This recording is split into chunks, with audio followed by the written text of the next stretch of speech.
안녕하세요. 저는 곧 40대를 앞두고 있는 30대 직장인입니다. 저에게는 누구보다 소중했던 아빠가 계셨는데요.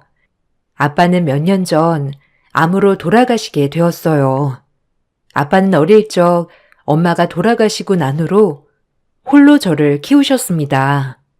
섬세하고 다정하신 분은 아니셨지만 누구보다 저를 위해서 최선을 다하셨고 수많은 결혼 자리도 마다하셨죠. 아빠는 사업체를 운영하고 계셨는데 지역에서는 꽤나 큰 사업체 중 한 곳이랍니다. 그 사업체에서 저는 남편과 만나게 되었어요. 대학을 졸업하고 바로 취업을 하게 된 곳이 바로 아빠가 운영하시는 사업체였죠. 그곳에서 남편은 말단 직원으로 취직이 되어 다니고 있는 상황이었습니다. 처음에는 별로 친하지 않았지만 어느 순간 남편이 저에게 정말 다정하고 따뜻하게 대해주더라고요.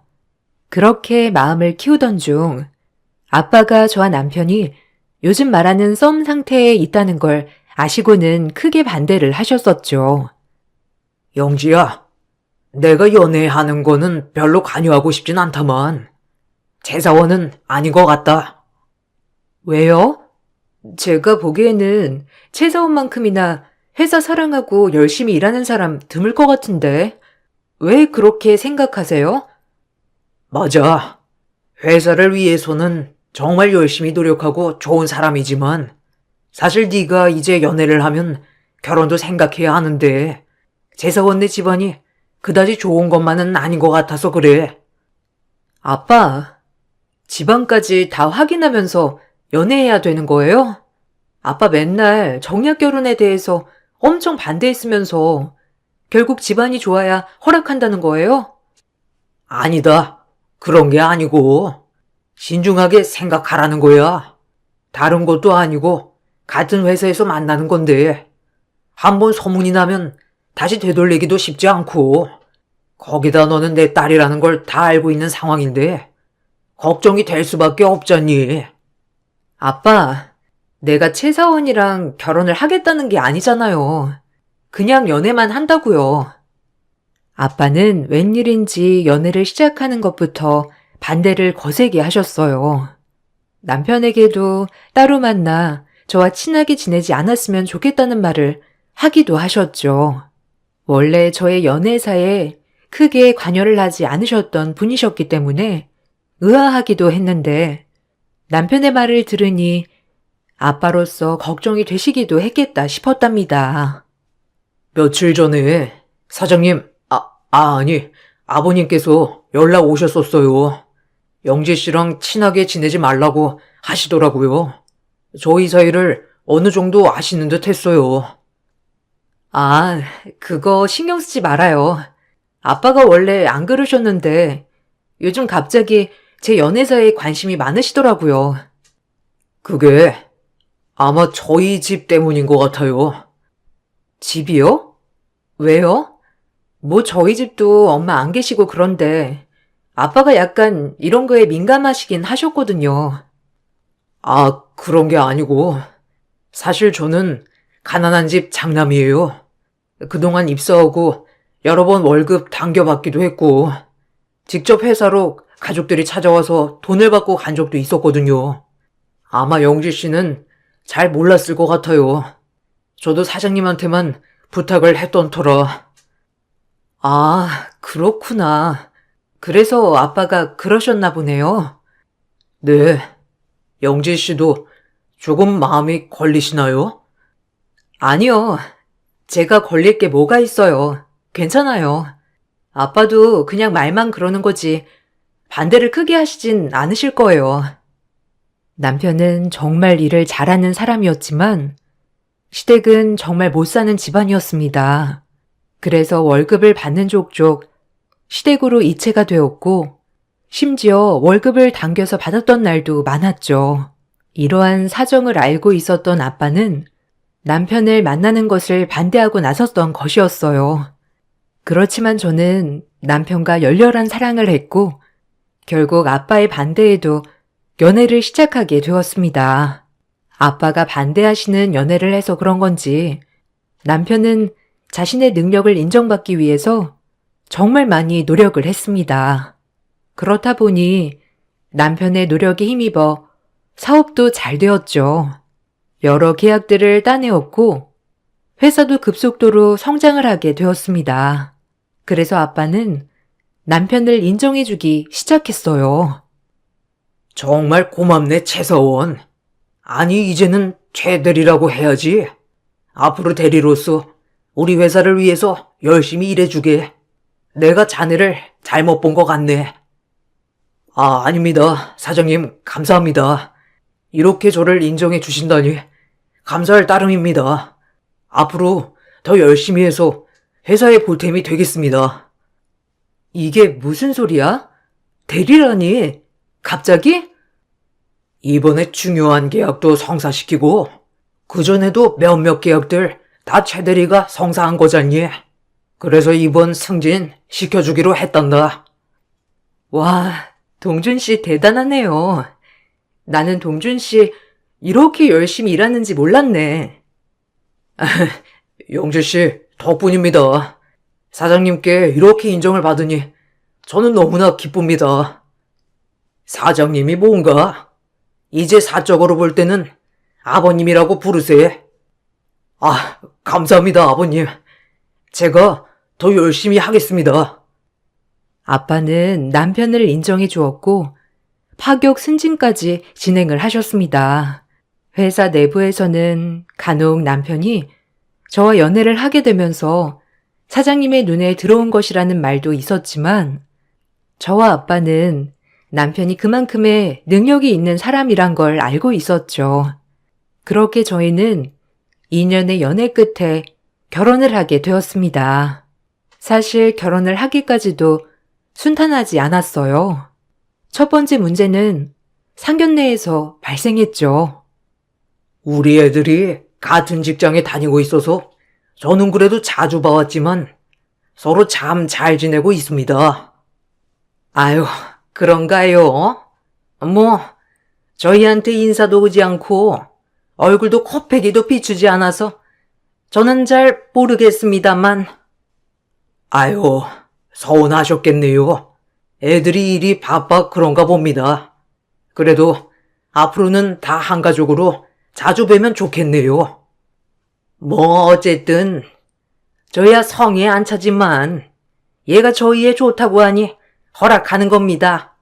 뭐 신혼집이야 그쪽이 더 잘 사시니 알아서 잘 마련해 주실 거라 생각하고요. 아, 신혼집이야? 두 사람이 알아서 잘 구하지 않을까 싶은데요. 아니 사돈, 넉넉하시다고 들었는데 지금 애들 20대밖에 안 되었는데 도움이 좀 필요하죠. 저희 집은 넉넉한 편이 아니라는 거 아실 테니 사돈께서 도움을 주시는 게 좋을 것 같습니다. 그건 애들과 한번 이야기해 보도록 하겠습니다. 예식장이나 이런 부분은 어떻게 하시는 게 좋으실까요? 뭐 그런 건 상관없습니다. 애들이 다 이쪽 지역에서 일을 하니 이쪽으로 잡아야 하는 게 맞는 것 같네요. 하여튼 저희 애도 아직 어려서 결혼이 좀 이르다 생각은 들지만 뭐 서로 좋다고 하니 어쩔 수 없는 거죠. 상견례 날 시모는 저를 굉장히 못마땅하다는 식으로 얘기를 했어요. 그 모습을 보고 아빠는 결혼은 좀 생각해 봐야 할 것 같다며 저를 말리셨지만 남편은 아빠를 찾아가 시댁 식구들과 마주하는 일을 줄이고 저에게 신경 쓰이게 할 일은 만들지 않겠다고 다짐을 했죠.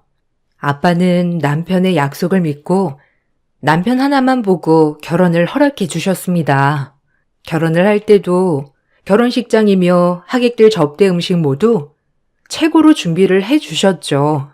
시댁에서는 저를 마치 아들에게 푹 빠져 결혼을 하는 며느리로 여겼고 그런 시댁 소리에 너무나 황당하고 어이가 없었지만 남편은 결혼식만 끝나면 거의 볼 일이 없다며 저를 달랬습니다. 그렇지만 결혼 후 그게 지켜지지 않았어요. 바로 결혼식 이후에 시모가 아파 쓰러지게 되면서 시댁과의 교류가 시작이 되었죠. 위중하다고 알려졌던 시모는 제가 교류를 하면서 마치 아픈 적이 없었던 것처럼 깨끗이 나았고, 시댁에서는 거의 매주 저희를 불러댔습니다. 예, 너 이번 주말에 와서 밥해서 먹자. 저번에 보니까 동준이 얼굴이 해숙해져서 안 되겠더라. 도대체 밥을 어떻게 해서 해먹이는 거니? 혼자 살 때도 그렇지 않았던 얼굴이 반쪽이 되어서는, 에휴. 아무튼 이번 주말에 다 같이 내려오렴. 어머님, 저희 지난주에도 다녀왔는데요. 거기다가 이번 주는 제가 주말 근무가 있어서 갈 수가 없어요.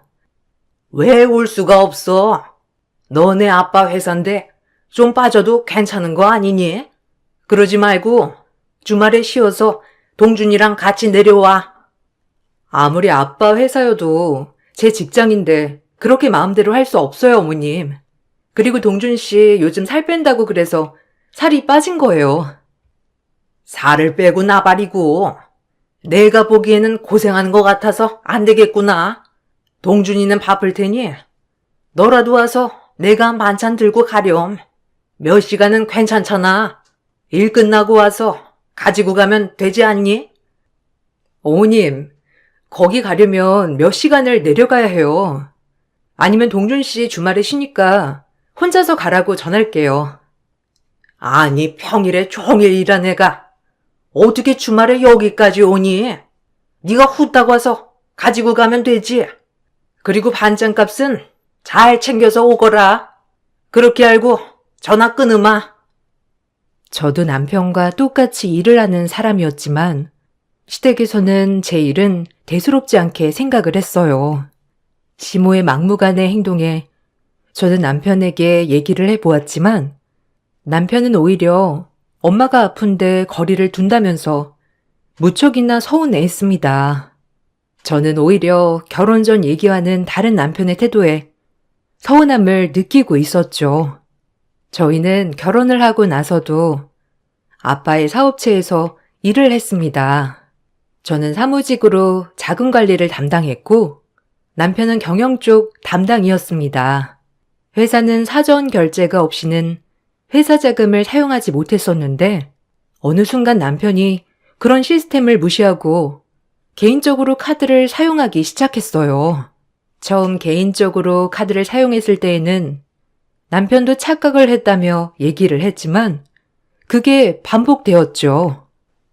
동준 씨, 회사 카드 이렇게 쓰면 안 돼. 이게 다 기록에 남아서 나중에 문제 생긴단 말이야. 에이, 뭐 어때? 몇십만 원 내가 그냥 사용한 것도 아니고 그냥 조금 쓴 거일 뿐이잖아. 그냥 출장 비용 처리하면 되지. 뭐가 문제야? 아빠가 대표로 있긴 하지만 지금은 어엿한 중견 회사고 이사들도 있는데 이런 거 하나하나 문제가 되면 큰일이야. 그러니까 개인적으로는 쓰지 않았으면 좋겠어. 아니 무슨 몇만 원 가지고 그래. 알았어. 내가 처리할 테니까 걱정하지 마. 일단 내가 정리를 할게. 당신 월급에서 비용 처리를 하면 되니까. 무슨 월급에서 제한다고 그래? 기분 나쁘게. 그냥 나중에 처리하면 되지. 바쁘니까 이런 사소한 걸로 전화하지 마. 남편은 오히려 개인적으로 쓴 돈이 얼마나 되냐며 기분 나빠했습니다. 개인적으로 사용한 비용에 대해서는 월급에서 제할 수밖에 없다고 얘기를 했지만 남편은 가족끼리 너무 깐깐하다며 저를 질책하기도 했죠. 신혼 초이기도 했고 아빠가 아시면 큰일 나지 싶을까 싶어서 남편에게 주의를 줬지만 남편은 시간이 지날수록 더 심하게 사용을 하기 시작했어요. 그러다 보니 대외적으로는 좋은 사람이었습니다. 그렇지만 남편이 벌려놓은 일을 뒤치다꺼리 해야 했던 것은 저와 부하 직원들 뿐이었죠. 힘들었지만 다들 묵묵히 자신들의 일을 해냈고 사업은 점점 잘 되어 갔습니다. 그렇지만 그 공은 남편에게 더 많이 가게 되었죠. 아유, 최서방. 요즘 사업이 정말 탄탄대로야. 최서방이 일을 아주 열심히 하는 덕분에 어려운 기업들도 다 성사되고 참 잘 되고 있어서 기쁘네. 아닙니다, 아버님. 다 아버님 덕분이죠. 일하면서 이래저래 신경을 많이 써주신 덕분에 제가 힘내서 더 열심히 할 수 있었습니다. 그래? 뭐 힘든 점은 없고? 네, 현재로서는 크게 힘든 건 없습니다. 아직까지 제 뒤를 따라와줄 후배가 없다는 게 좀 아쉽긴 하지만 그런대로 잘 버티고 있습니다. 어머, 당신 무슨 그런 말을 섭섭하게 해? 당신 후배 직원들 들으면 너무 서운해하겠네. 아빠, 남편 파트 직원들도 정말 열심히 하고 있어요. 그러냐? 상사가 잘 움직이니 부하 직원들도 잘하는 거겠지. 어쨌든 열심히 일해줘서 고맙네. 남편은 아빠와 만날 때마다 자신이 정말 열심히 일을 하고 있음을 어필하였고, 성과를 봤을 때에도 긍정적인 성과들이 이어지다 보니 아빠는 남편을 전적으로 믿게 되었습니다. 그러다가 결혼 7년 차가 되던 해에 아빠는 갑작스럽게 암에 걸리시게 되었어요. 발견이 너무 늦어 몸 이곳저곳에 전이가 되었고 시한부 선고를 받게 되었습니다. 서둘러서 주변 정리를 시작하셨는데 다른 것보다 회사 때문에 걱정이 많으셨죠. 영지야, 이렇게 되고 보니 자녀 한 명은 더 나을 걸 그랬나 보다. 우리 영지, 아빠마저 가고 나면 외로워서 어쩌나. 아빠, 그니까 힘내서 치료 좀 더 받아보자.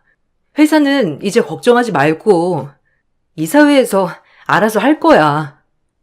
아니다. 그래도 가기 전에 회사 정리도 해야지. 아빠가 회사 사장직에 동준이 추천을 해보려고 하는데 너는 어떻게 생각하니? 지금까지 열심히 일도 하고 5년 동안 성장한 것만 보더라도 많이 성장을 했는데 이사들도 다 동의하지 않을까 싶다. 아빠, 그건 나중에 생각해도 돼. 지금부터 고민하지 않아도 되니까 너무 걱정하지 마. 아니야. 아빠 가고 나면 회사에서 근무하는 것도 간당간당 할 수도 있는데 그냥 갈 수 없지. 가기 전에 정리를 제대로 하고 가야 될 것 같아. 어떤 마음인진 알겠어. 그렇지만 아직 사장 자리까지 오르기에는 아직 너무 이른 건 아닌가 싶기도 해. 아니다.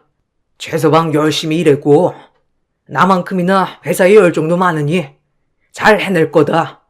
그리고 최서방이 사장직에 올라야 너도 편할 거 아니냐. 내가 잘 말해서 정리해보마. 아빠는 남편에게 사장직을 물려주고자 했어요.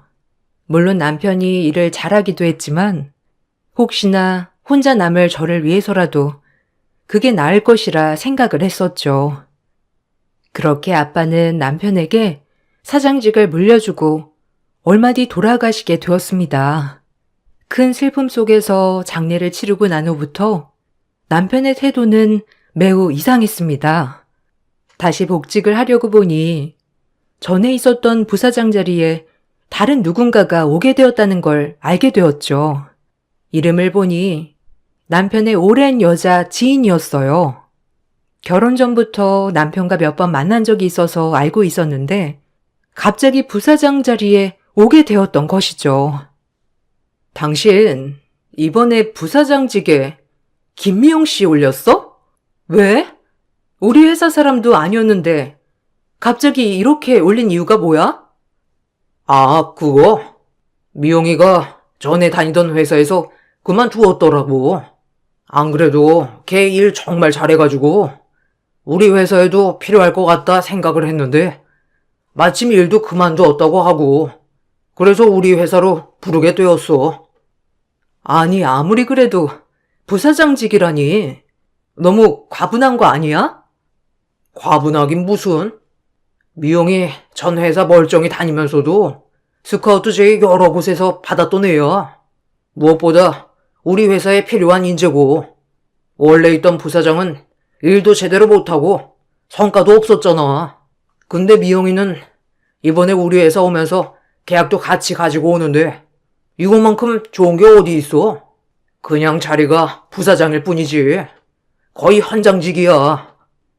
남편은 갑작스러운 인사발령에도 대수롭지 않은 듯 얘기를 해왔습니다. 아빠를 보내드리고 출근을 하는 날, 저는 사장실로 올라가고 깜짝 놀랐죠.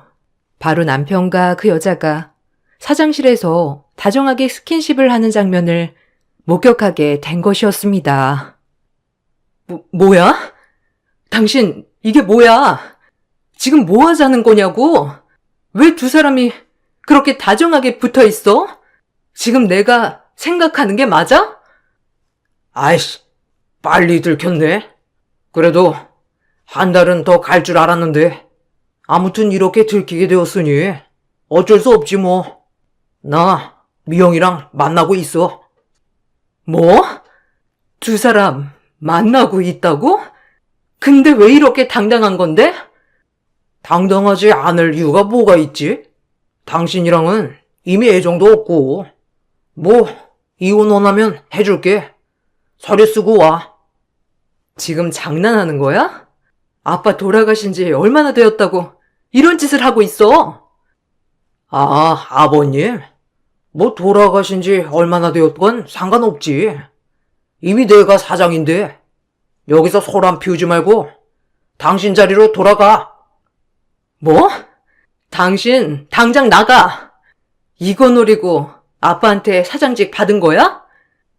무슨 소리야? 사장직 준 건 니네 아빠지. 내가 달라고 한 것도 아닌데 왜 억울한 척해? 억울하면 지금 하고 있는 일도 내려놓아야지. 솔직히 당신은 태어날 때 사장딸로 태어나서 바로 여기 취직한 거 아니야? 그것만 보면 열심히 공부해서 취직한 사람들한테는 당신이 더 너무하지. 어쩜 그렇게 뻔뻔하게 얘기할 수 있어? 정 일하고 싶으면 120 받고 청소나 해. 그건 허락해 줄 테니까. 난 할 얘기 다 했으니 이만 나가봐. 남편은 상간녀와 회장실에서 부둥켜 안고 저를 보면서 비웃었습니다. 그때의 그 모습을 아직도 잊을 수가 없네요. 저는 그들에게 복수를 하고 싶었죠. 아무것도 모르고 회사에 충성하고 저에게 잘해주었던 남편을 믿고 사장 자리를 넘겨주었던 아빠에게 미안해서라도 저 두 사람에게 나락을 맛보게 하고 싶었습니다. 어떻게 해야 할까 고민을 정말 많이 했어요. 사실 이미 넘어간 자리에 대해서 취소를 할 수 있었던 것도 아니었기 때문에 이런저런 정보들을 많이 알아보게 되었죠. 그러다가 남편이 그동안 회사 자금을 개인적으로 사용하고 있었다는 것을 떠올리게 되었습니다. 이에 대한 자료를 만들어 저는 이사회를 소집했습니다. 안건은 현 사장의 횡령으로 인한 사장직 해임건이었죠. 그 사실을 알고서는 남편은 저에게 발악을 한다며 비웃었어요. 당신 참 재밌게 사네. 내가 그렇게 사장 자리에 오른 게 꼴보기가 싫었나? 아님 자기 자리라고 생각해서 끌어내려야 한다고 생각했나? 당신 그동안 나와 아빠를 기만하고 했던 행동들 다 용서하지 않을 거야. 이사에 소집했고 이미 당신이 잘못한 것에 대한 증거는 차고 넘쳐. 내가 뭘 잘못했길래? 나는 회사 성장을 위해서 이리 뛰고 저리 뛰었는데 그런 나에게 누가 뭐라고 하겠어? 그 잘난 당신 아빠도 결국에는 성과 보고 나한테 사장직 준 거 아니야?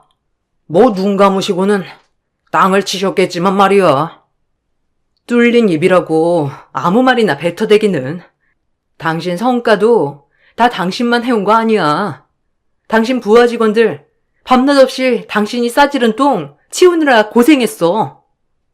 묵묵히 일하면서도 당신이 상사니까 참아온 거라고. 그런데 이런 식으로 사람 뒤통수를 쳐? 당신 똥 내가 다 품어주려고 했는데 안 되겠네. 이제는 당신이 다 감당해. 뭐, 맘대로 해봐. 하나도 겁나지도 무섭지도 않으니까. 이제는 당신 편 들어줄 사람도 없는데 어떻게 하려고 그래? 남편은 저의 계획이 제대로 이루어지지 않을 것이라고 생각했지만 사실 남편과의 전쟁 사실을 알고 나서 남편의 부하 직원들 중 몇몇이 연락을 해왔습니다. 그동안 제가 신경을 쓰지 못한 사이 남편은 여전히 회사 돈을 개인적으로 사용하고 있었죠. 처음에는 남편이 부정행위를 한다는 걸 모르고 있다고 생각했던 직원들이 그 사실을 저에게 말해주려고 연락을 해왔지만 나중에 제가 외도 사실도 알고 있고 남편의 직책을 해임하고자 한다는 사실을 알고서는 적극적으로 도와주겠다는 말을 해왔습니다. 정말 감사합니다. 뭐라 감사함을 표현해야 할지 모르겠네요. 그래도 같이 수년간 일했던 상사인데 이렇게 해도 괜찮으실까요? 네, 저희 직원들은 모두 한마음입니다. 솔직히 저희가 이제야 이렇게 저희 뜻을 밝히는 게 늦은 건 아닌가 고민도 많이 했습니다. 전 사장님께서 살아계실 때 얘기를 했더라면 지금 상황은 있지 않았을 텐데요. 오히려 저희가 아쉽죠. 네, 감사합니다. 안 그래도 증거들을 찾고 있었는데 최근에도 개인적으로 쓴 내역이 생각보다 많네요. 네, 아마 사장직을 받고 나서부터 더 심해진 것 같습니다. 내역을 보던 중에 호텔, 숙박업소를 간 적도 많이 있었는데 아마 사장님께서 부정행위 하시고 있는 것 같습니다. 아, 그건 알고 있어요. 따로 자료가 있으시다면 저한테 주시면 잘 활용하도록 하겠습니다. 이런 말씀 어떠실지 모르겠지만 전 사장님께서는 정말 회사를 아끼고 사랑하셨어요. 그렇지만 현 사장님은 본인의 출세를 위해서 움직이셨던 거지 회사를 위해서 일을 하셨던 건 아닙니다. 어쨌든 성과로 본다면 현 사장님의 성과가 높지만 사실 그 내막은 회사를 위한 건 아니었다는 거죠.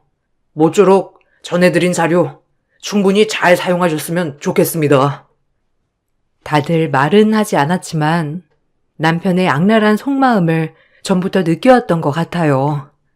직원들이 건네준 서류에는 아주 오래전부터 남편이 횡령을 했던 내역들이 모두 담겨 있었습니다. 여러 자료들을 모두 모은 후에 저는 이사회를 소집하였고 바로 회의를 열게 되었습니다. 남편은 사적으로 돈을 사용한 적이 없다고 주장하였지만 이미 자료는 충분한 상황이었습니다. 결국 남편은 사장직을 내려놓게 되었어요. 거기에 부사장 역시 대표직에서 해임이 되었죠. 남편은 부당한 처우라며 항변을 하기 시작했습니다. 저에게 와 협박도 일삼았죠. 당신 참 기분 좋겠네. 남편 이렇게 끌어내리니까 기분이 어때? 그간 열심히 노력했는데 이따위 대접을 하다니 참 웃긴다. 당신이 뭘 노력을 했지? 성과? 알고 봤더니 그 계약들 거의 직원들이 따는 계약이던데? 거기다가 숟가락만 얹어놓고서는 자신이 한 계약이라고 해? 무슨 소리야? 그 계약들 나 없었으면 성사되지도 않았다고. 내가 얼마나 접대를 많이 했는데. 그래. 당신은 접대하면 모든 사업이 다 된다고 생각을 했지. 그 더러운 생각 때문에 당신 곁에 남아있는 사람이 없는 거야. 알아? 더럽기는. 사업하려면 접대는 필수야. 무슨 소리 하는 거야? 유유상종. 끼리끼리라는 거 모르나? 더러운 당신 곁에 더러운 사람만 있는 거지. 그런 편협한 사고로 사장직이라는 게 잘도 어울리겠다. 뭐? 당신 정말 말 다 했어? 이게 진짜 오냐오냐 하니까 네가 최고인 줄 알아? 아니, 다 안 했어. 당신 사장직 내려놓은 것부터 스타트지. 지금 끝나면 너무 쉽지 않아? 당신한테 이혼 청구했고 상간녀 청구도 진행했어. 거기다가 횡령에 대한 민사도 진행하고 있으니 이제 다 뱉어낼 각오하라고. 저는 남편을 차근차근 밟아줄 계획을 세웠습니다. 먼저 남편과 상간녀에게 부정행위에 대한 위자료 청구를 진행했어요. 남편은 오랜 친구일 뿐 부정행위를 하지 않았으며 오히려 저에게 의부증이 있다고 주장을 했죠. 그렇지만 회사 내에 설치된 CCTV 블랙박스, 거기다가 남편과의 통화 내역 중에서 두 사람의 부정행위 사실이 드러나게 되면서 어렵지 않게 청구가 받아들여지게 되었습니다. 녹음이라니? 이건 불법적인 거 아니야?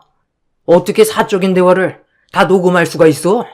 당신 이거 불법이야. 사장이었던 사람이 이런 것도 모르고 사장 자리를 탐냈어? 타인의 대화를 녹음하면 불법이지만 자신이 포함된 대화는 그렇지 않다고. 멍청하면 조용히라도 있지. 창피하게 입 나불대지 말고. 뭐? 입 나불? 당신 진짜 더러운 싸움 해보자는 거야? 그래, 더러운 싸움 한번 해봐. 당신 그러고 보니 더러운 게 정말 좋아하잖아. 그지? 외도하는 것도 좋아하고 참 더러운 거 좋아해. 그지? 두 사람의 부정행위가 인정되면서 저는 남편과 상간녀에게 위자료 2천만 원씩 배상을 받게 되었습니다. 여기에 재산분할 역시 기존에 살고 있던 집이 결혼 전 아빠에게서 증여를 받았던 재산이라 분할 대상이 되지 않았고, 이후에도 남편이 투자로 인하여 재산을 탕진한 내역을 통해서 재산 분할을 좀 더 저에게 긍정적으로 이끌 수 있었죠. 남편은 위자료 청구와 함께 횡령에 대한 민사까지 들어오게 되면서 전 재산을 모두 탈탈 털어야만 했습니다. 그럼에도 불구하고 정리가 되지 않았고 저는 남편의 계좌들을 가압류 신청하게 되었죠. 남편이 일을 하게 되면 바로 회사로 연락해 월급 압류를 요청하였고 남편은 일하는 족족 배상을 해야 했습니다. 이것은 상간녀도 마찬가지였어요. 어느 날 남편은 이런 상황이 버거웠는지 저에게 전화를 해 폭언을 쏟아놓기도 했습니다. 야, 네가 그렇게 잘났어? 네 아비는 나 인정해줬는데 그게 그렇게 배 아팠냐? 네가 그러니까 이혼한 거야. 내가 그래서 바람 피운 거라고. 저기 착각하지 마. 아빠는 당신이 잘나서 사장직 준 거 아니니까. 당신 그동안 당신 노력에 비해서 과분한 거 얻었었잖아. 그냥 다시 당신 자리로 돌아간 거라고 생각하면 돼. 내 자리? 내 자리는 여기가 아니지. 이건 당신이 날 끌어내려서 오게 된 거고 내가 언제까지 이렇게 바닥에만 있을 것 같니? 뭐 힘써서 한번 올라와 봐. 그게 되나 안 되나 한번 보자. 이렇게 나한테 말할 정신도 있고 여유롭나 봐. 뒷주머니 차고 있으면 잘 지켜. 내가 다 쏙쏙 가지고 갈 테니까. 남편뿐만 아니라 시댁에서도 저에게 폭언을 서슴지 않았습니다.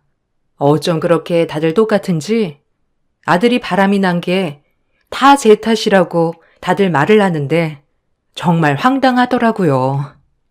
어쩐 일이세요?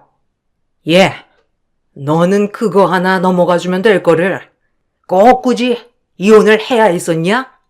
내가 요새 이것 때문에 통잠이 안 온다. 동준이는 하루 종일 일만 하는데 너는 동준이 뺏겨먹고 하하호호 재밌어 보이는구나. 뭔가 오해하시는 모양인데 동준 씨는 벗겨먹을 것도 없어요. 처음부터 지금까지 단 한 번도 없었습니다. 뭐? 왜 동준이가 없어? 동준이만큼 능력 좋은 애가 어디 있다고? 지금 네가 걔 기를 죽여놔서 그렇지? 어디 가서 부족할 애가 아니다. 착각하시는 것 같은데요. 그 능력도 다 제가 만들어준 겁니다. 참나. 너는 아무런 잘못이 없다고 생각하냐? 네가 오죽 독했으면 그 순한 애가 다른 여자를 만났겠어? 어머님, 아니, 아주머니. 세상이는 동준 씨보다 훨씬 잘나고 좋은 사람 천지예요. 그럼에도 불구하고 제가 동준 씨랑 결혼한 건 그 사람이 제일 잘나서가 아니라고요. 바람은 병입니다, 병. 그러니 감싸돌지 마세요. 제가 순했으니 망정이지. 독하면 지금 이렇게 전화하실 생각도 안 드셨을 것 같은데요? 냉정하게 남편에게 청구를 진행하면서 결국 남편은 저에게 용서를 구하기도 했습니다. 그렇지만 이미 잘못된 일을 되돌릴 수는 없다고 냉정하게 대했죠. 남편은 자신이 잠시 사장이 되더니 그것에 취해서 잘못을 한 것이라 얘기를 했습니다. 당신, 내가 정말 잘못했어. 요즘 진짜 죽을 맛이야. 아무리 벌어도 끝이 없어. 내가 이렇게 사과할게. 참 빠르네. 그렇게 내가 억울함을 이야기할 때는 비웃더니만 이제 와서 사과? 왜? 당신 목 앞까지 칼이 들어오니까 없던 미안한 마음이 생기나? 당신 왜 그렇게 얘기를 해? 내가 다 잘못했어. 용서해줘. 용서 같은 건 없어. 이미 끝난 사이야.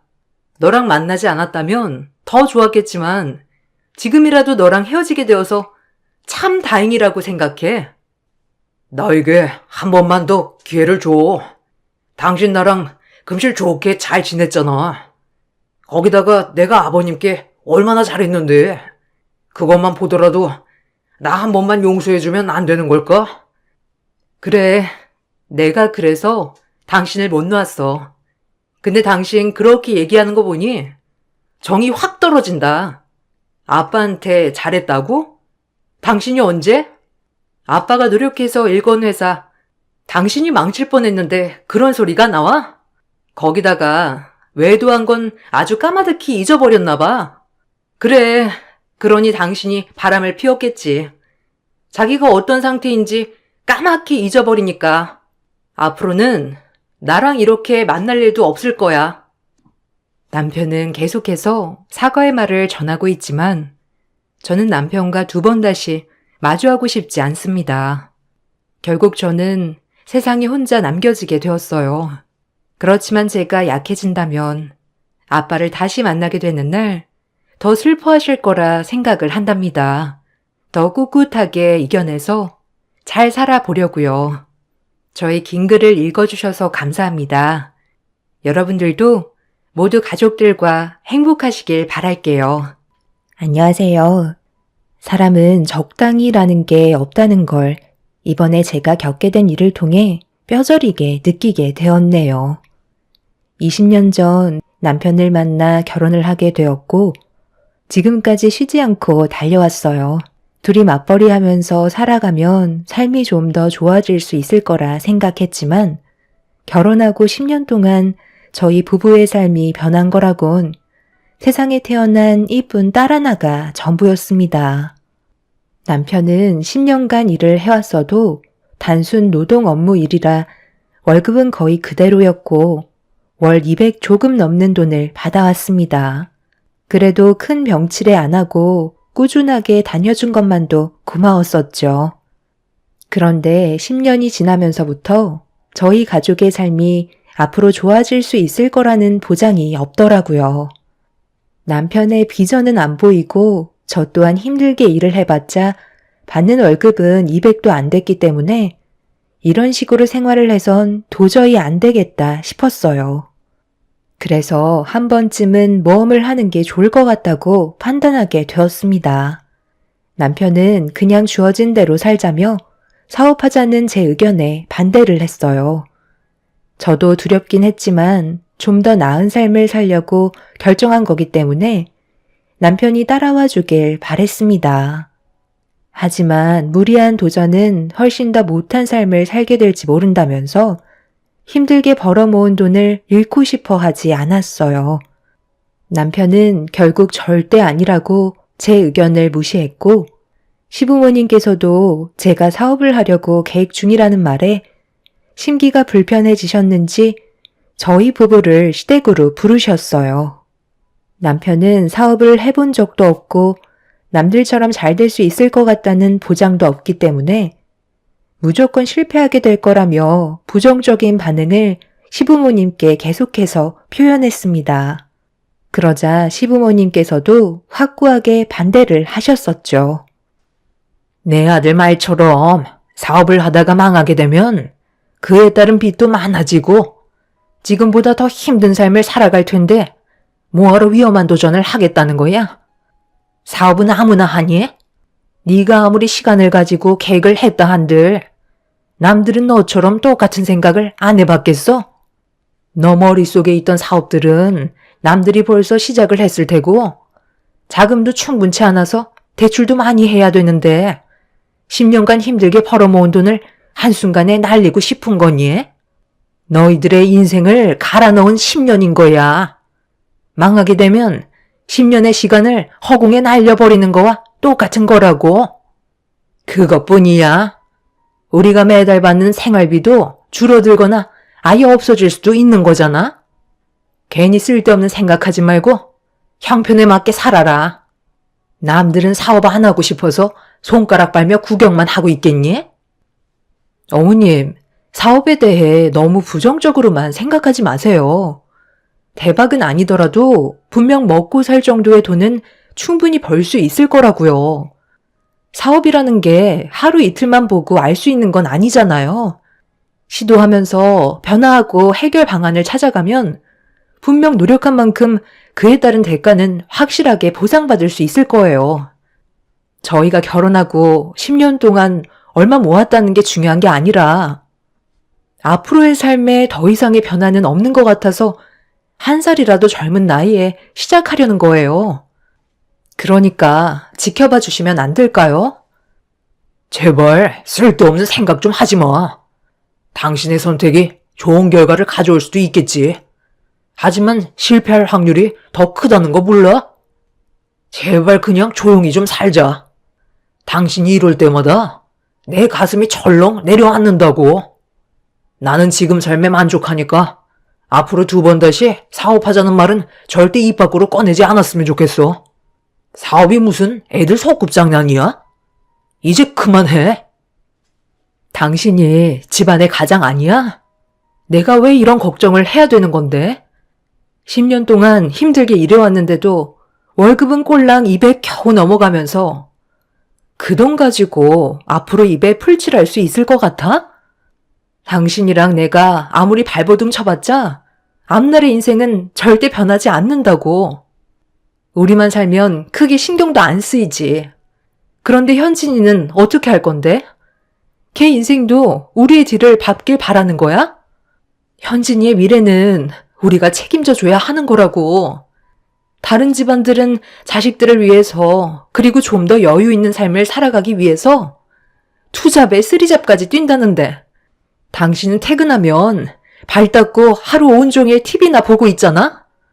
새벽 늦게까지 TV 볼 시간에 밖에서 대리운전이라도 뛰었으면 우리의 삶은 훨씬 더 많이 바뀌어 있었을 거라고. 나는 퇴근하고 당신이랑 현진이 밥 챙겨주고 나서 힘들게 손부업 하는데 당신은 고생하고 있는 나는 안 보여? 나 고생시키려고 결혼하자는 거였어? 앞으로 손에 물도 안 묻히게 하고 고생시키지 않겠다고 했으면서 내 손을 보라고.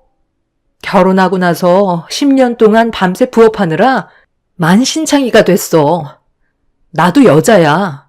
사치는 아니더라도 남들처럼 네일도 받고 싶고 미용실에서 관리도 받고 싶어. 당신은 그런 곳에 돈 안 쓰고 한 푼이라도 아끼려는 나는 알아주지도 않으면서 친구들이랑 술 퍼먹고 기분이라며 몇십만 원씩 술값 긁어올 때도 있잖아? 내가 왜 이렇게 살아야 하는지 모르겠다. 그리고 어머님 아버님 생활비 드리는 거 우리 형편 뻔히 알면서 매달 제 시간에 달라고 재촉하시는데요. 그것도 이제 지친다고요. 버는 돈보다 주에서 나가는 돈이 훨씬 많으니까 사업이라도 하고 싶은 건데 다들 무슨 자격으로 사업하겠다는 저를 반대하시려는지 정말 이해할 수가 없네요. 도와주지 않으실 거면 그냥 저 혼자 할게요. 나중에 제가 잘 되면 절대 후회하지 마세요. 저는 더 이상 대화할 가치가 없다고 생각해 자리에서 일어나 먼저 집으로 돌아와 버렸습니다. 남편도 급하게 제 뒤를 따라왔지만 시부모님께선 저보고 버릇없다며 화를 내셨어요. 도와주지도 않으실 거면서 무조건 반대하시는 시부모님과 남편이 너무 원망스러웠습니다. 그리고 오히려 이런 상황들이 저를 더 자극했는지 사업에 대한 갈망은 점점 더 커졌습니다. 결국 이 일로 저희는 부부싸움까지 번지게 되었고, 제가 고집을 꺾지 않자 끝까지 반대를 하던 남편은 결국 저에게 두 손 두 발을 들었고, 제가 계획하고 준비했던 사업을 겨우 시작할 수 있게 되었습니다. 남편과 시부모님께서는 무조건 망한다며 부정적인 반응을 나타냈지만 저는 그런 걱정에 초장부터 겁을 내지 않았어요. 무조건 잘 될 수 있을 거라는 희망을 가지고 정말 열심히 뛰었습니다. 남편도 집안이 망하면 안 되기 때문에 마지못해 저를 도왔지만 저희 사업이 일어날 때까지 생활비를 대폭 줄이게 되자 시부모님께서는 이런 부분에 대해 상당히 큰 불만을 가지고 계셨어요. 반대로 저희 부모님께선 자식의 사업이 잘 되길 바라시는 마음에 매일 저희 사업장에 찾아와 주셨고 제 딸 현진이도 돌봐주셨습니다. 같은 부모이지만 너무나 다른 두 부모를 볼 때면 시부모님의 행동들은 정말 마음에 들지 않았죠. 돈을 바라시면서 저희 사업에 도움을 준 적은 단 한 번도 없었으니까요. 저는 사업에 성공하기 전까지는 일단 시부모님과는 거리를 두었고 그렇게 앞만 보며 달려갔는데 예상했던 대로 처음에는 부딪히게 되는 여러 가지 돌발 상황들이 많았어요. 하지만 하나하나 풀어나가다 보니 그런 돌발 상황들이 저에게는 경험이 되었고 대처할 능력까지 갖추게 되었습니다. 남편도 사업이 시작된 이후부턴 정말 열심히 일을 도와줬어요. 그렇게 몇 년간은 매출이 많이 나오진 않았지만 그래도 남편과 제가 둘이 벌어 모으는 돈보다 조금 더 많이 벌 수 있었습니다. 그렇게 한 단계씩 밟아 나가다 보니 어느새 저희 사업도 안정적으로 자리를 잡아가게 되면서 생활에도 여유가 생기기 시작했어요. 처음엔 남편과 시부모님께서 제가 계획한 사업에 대해 부정적으로 생각했지만 실패하지 않고 꾸준히 성장하는 모습을 보여주니 더 이상 불만의 목소리는 나오지 않았습니다. 하지만 또 다른 문제가 저를 많이 힘들게 했어요.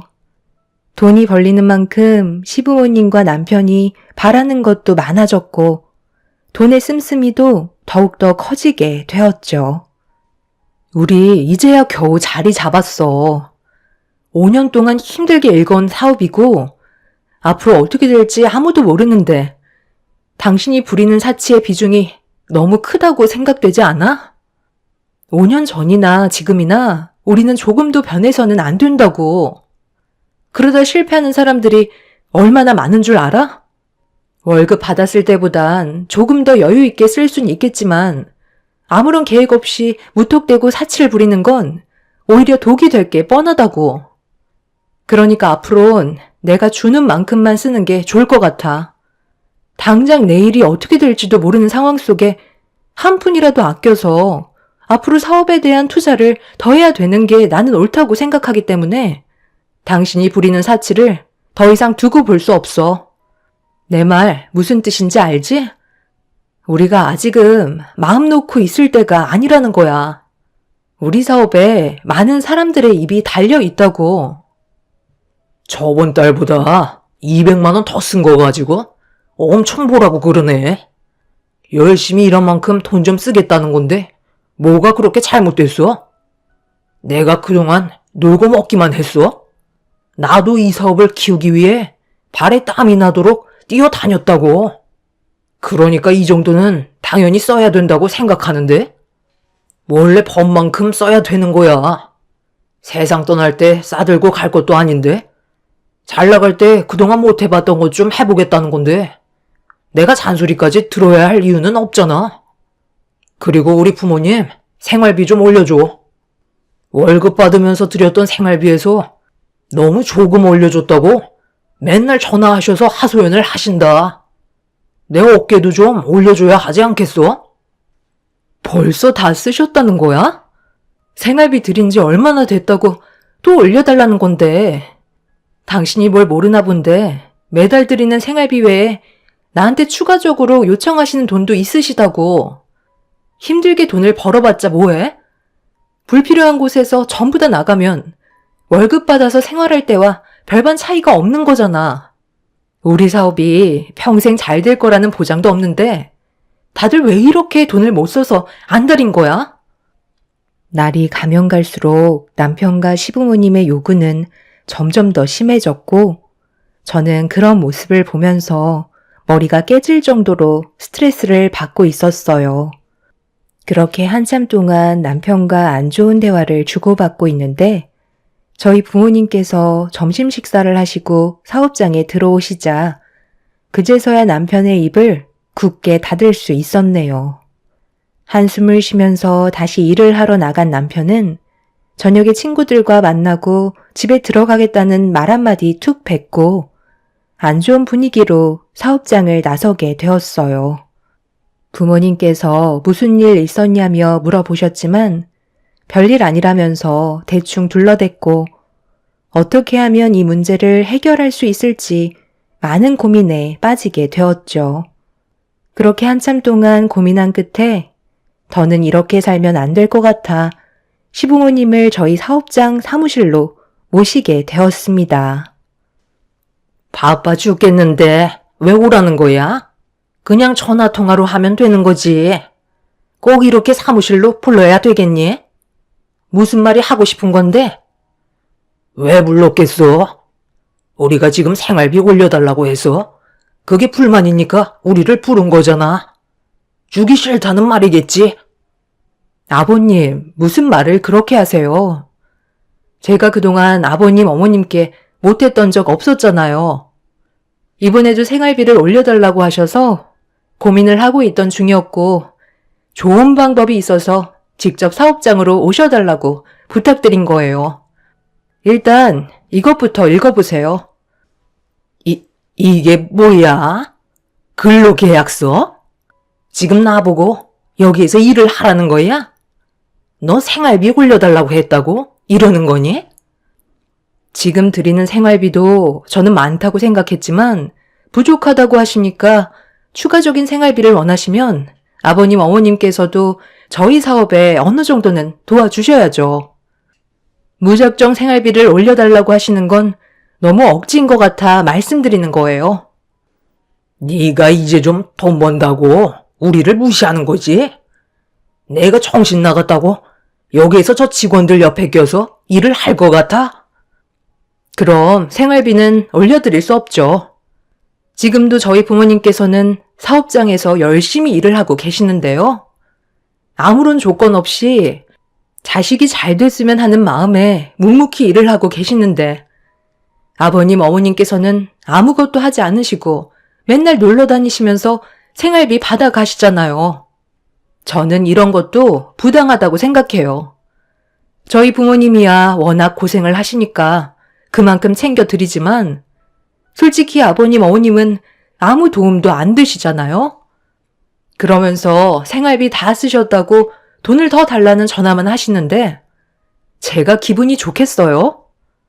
생활비 드리려고 돈 버는 게 아니라 저희 부부가 앞으로 현진이 키우면서 잘 먹고 잘 살려고 열심히 돈 버는 거예요. 제가 말씀드린 점에 대해 문제가 있으시다면 그냥 돌아가시면 될 것 같아요. 아직 만으로 65세 안 되셨으니 그 기간 안에는 충분히 일하실 수 있으시니까 그때까지만 저희 사업 도와주셨으면 좋겠어요. 제 말 이해하셨으면 계약서에 사인하시면 되고요.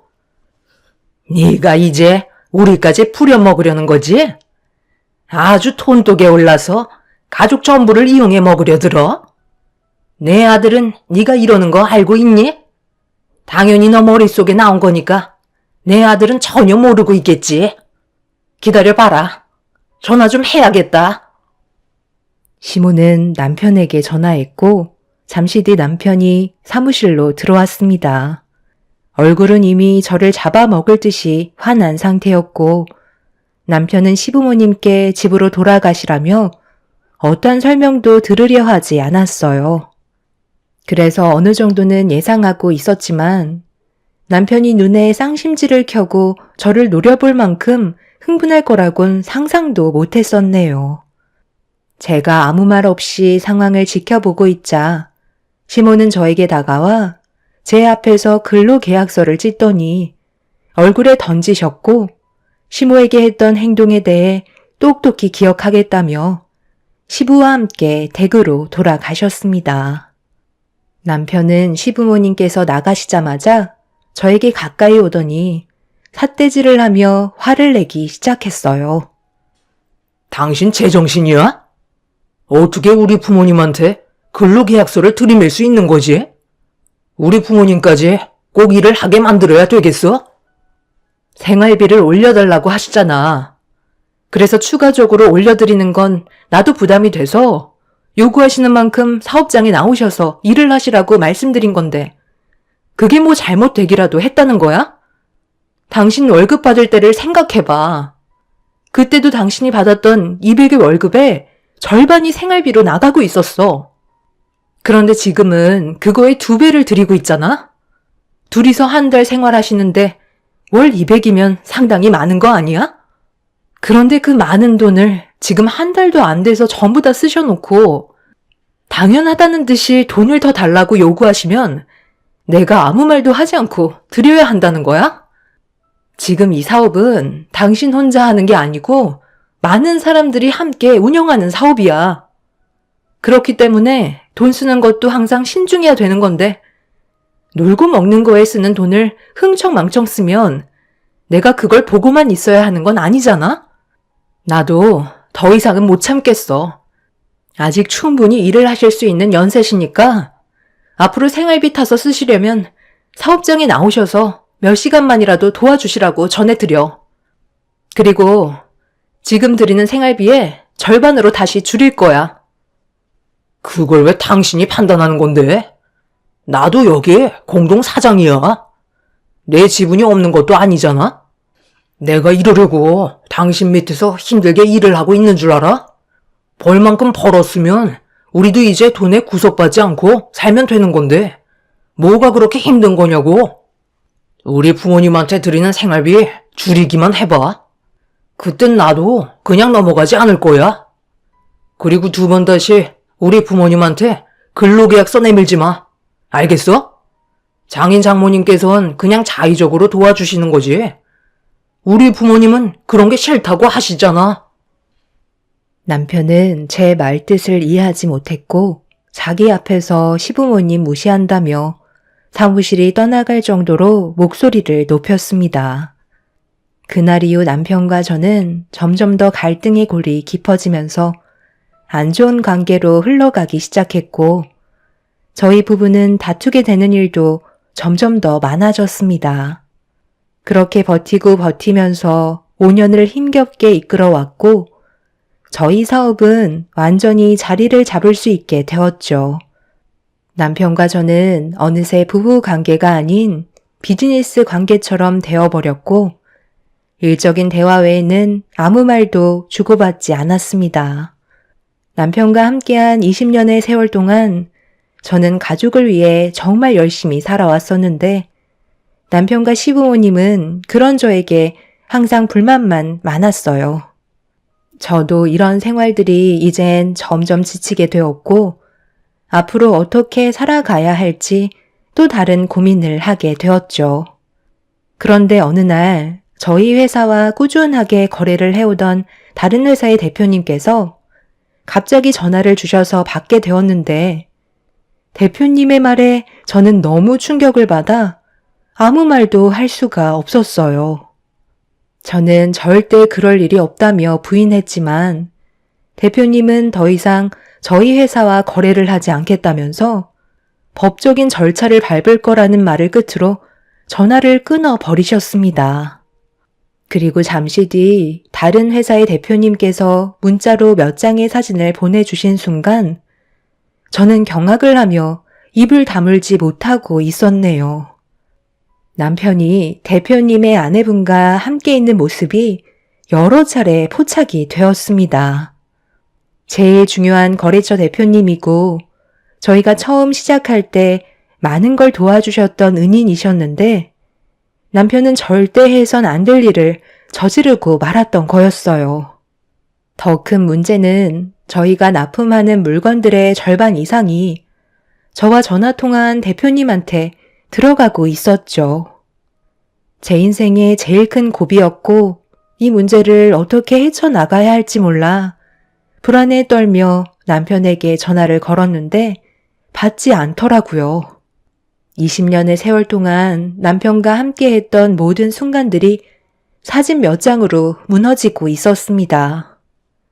끝까지 전화를 받지 않던 남편을 만나기 위해 그날 일정이 어디로 잡혔는지 확인한 뒤에 차를 타고 출발하고 있는데 전화를 끊으셨던 회사 대표님께서 사진 한 장을 더 보내주셨어요. 확인을 해보니 어느 한 모텔이었고 저보고 직접 두 눈으로 확인을 해보라는 말에 온몸을 떨며 사진 속에 있던 모텔로 향하게 되었습니다. 그렇게 모텔에 도착한 저는 문을 두드리면서도 그 안에는 남편이 아닌 다른 사람이 있을 거라고 믿고 싶었어요. 가정을 깰 정도로 간이 큰 사람은 아니라고 생각했었죠. 그런데 문이 열리는 순간 제 앞에 얼굴을 내민 사람은 충격적이게도 남편이었고 목욕 가운을 걸치고 있었습니다. 저를 보자마자 흠칫 놀라며 말을 더듬기 시작하길래 남편을 강하게 밀치며 모텔 안으로 들어갔어요. 그러자 침대 위에 비명을 지르면서 몸을 숨긴 저희 회사와 거래를 하던 대표님의 아내가 이불을 덮고 있었습니다. 저는 참을 수 없는 분노를 표출하게 되었고 인정사정 볼 것 없이 그 여자의 머리채를 잡아 마구잡이로 흔들어 버리게 되었네요. 제가 정신 나간 여자처럼 난리를 치자 남편은 제 팔을 잡더니 강하게 밀쳤고 남편의 힘을 버티지 못한 저는 바닥에 털썩 주저앉고 말았습니다.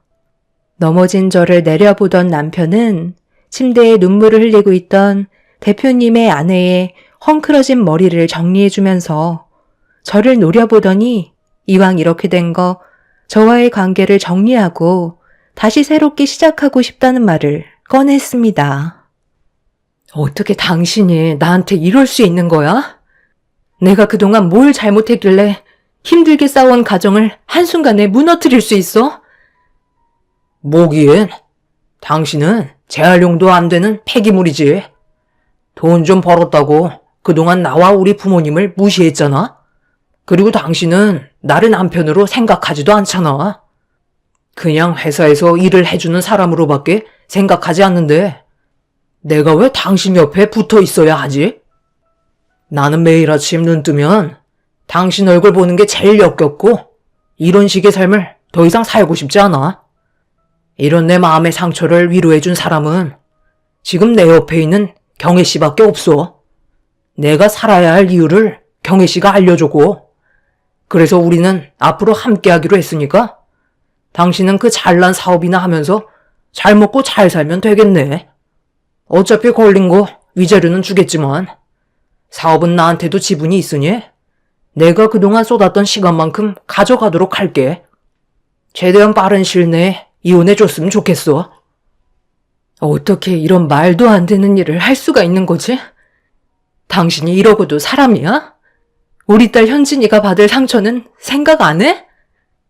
현진이도 이제 어린 나이 아니잖아. 당신이랑 나와의 관계가 안 좋다는 것도 이미 알고 있을 테고 이혼한다고 해서 그게 충격받을 나이는 이미 지났다고 생각되는데 어차피 우리는 더 이상 희망이 없잖아. 당신도 그걸 느끼고 있지 않았어?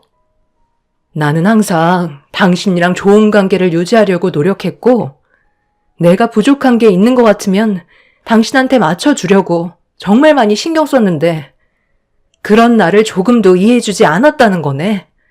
언제부터인가 곁을 주지 않더니, 결국 이런 이유 때문에 나를 멀리했던 거야? 당신이 생각한 그대로야. 어차피 이제 와서 숨겨봤자 뭐하겠어? 볼일 끝났으면 이제 나가줄래? 우리는 해야 될 거 마저 끝내야 되거든. 남편의 마지막 말에 저는 자리에서 일어나 남편의 양뺨에 손을 올려붙였고 더러운 몸으로 절대 집에 들어오지 말라며 난리를 친 뒤 모텔에서 빠져나왔습니다. 제가 문을 나서자마자 남편은 모텔 문을 걸어 잠갔고 그 소리를 들었을 때 하늘이 무너지는 것처럼 제 마음은 밑바닥으로 내려앉고 말았네요. 그날 회사로 돌아갈 수 없었던 저는 집으로 돌아가 남편의 물건을 하나도 빠짐없이 전부 다 내다 버렸고 이런 모습 딸에게 보여주고 싶지 않아 그날은 친정으로 보내게 되었어요.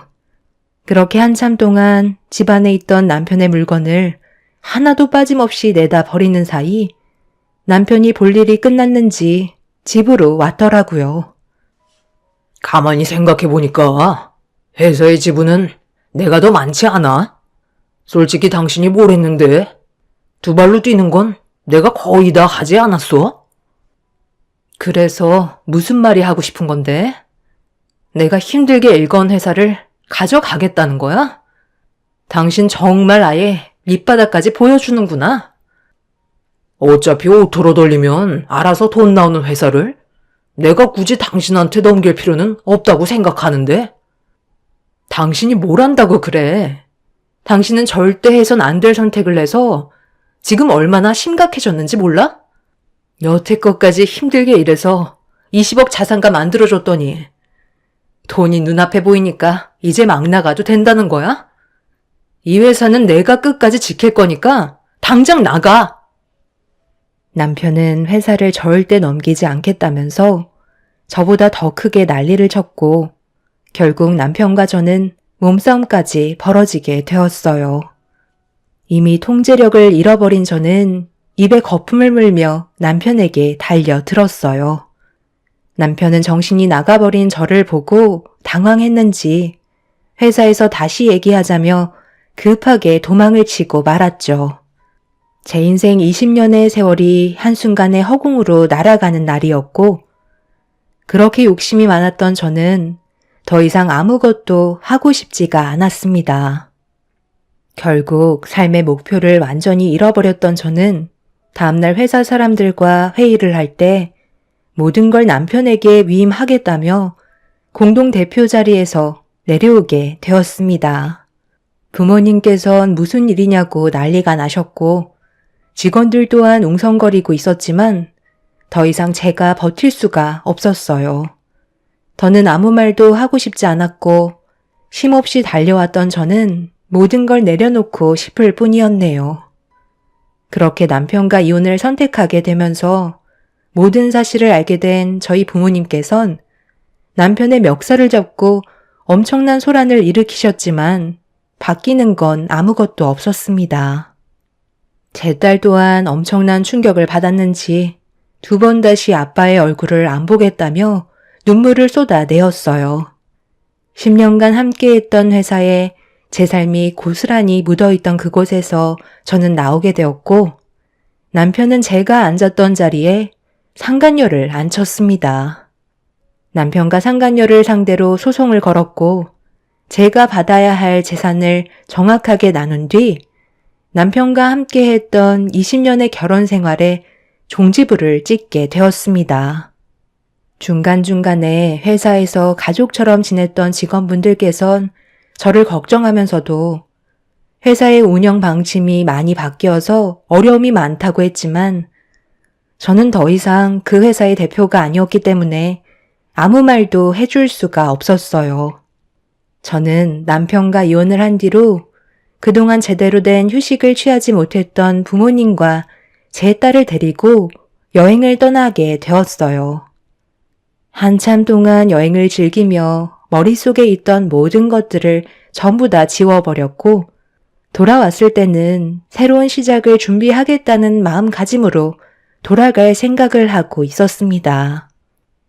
그렇게 한참 동안의 휴식을 끝낸 뒤 기억하고 싶지 않은 이 동네에서 벗어나 새로운 지역으로 이사를 가려고 준비를 하고 있었는데 어느 날 시부모님께서 저희 집에 찾아오셨어요. 무슨 할 말이 있으셔서 찾아오신 거죠?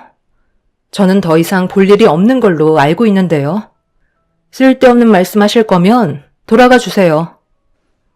갑자기 찾아와서 이런 말 하긴 그렇지만 내가 정말 미안했다. 그동안 네가 우리 집안에 얼마나 잘했는지 이번 일을 통해 뼈저리게 느끼고 있다. 아들놈이 새로 들인 며느리가 글쎄 말도 마라. 네가 힘들게 운영해왔던 회사를 전부 다 말아먹고 있다니까.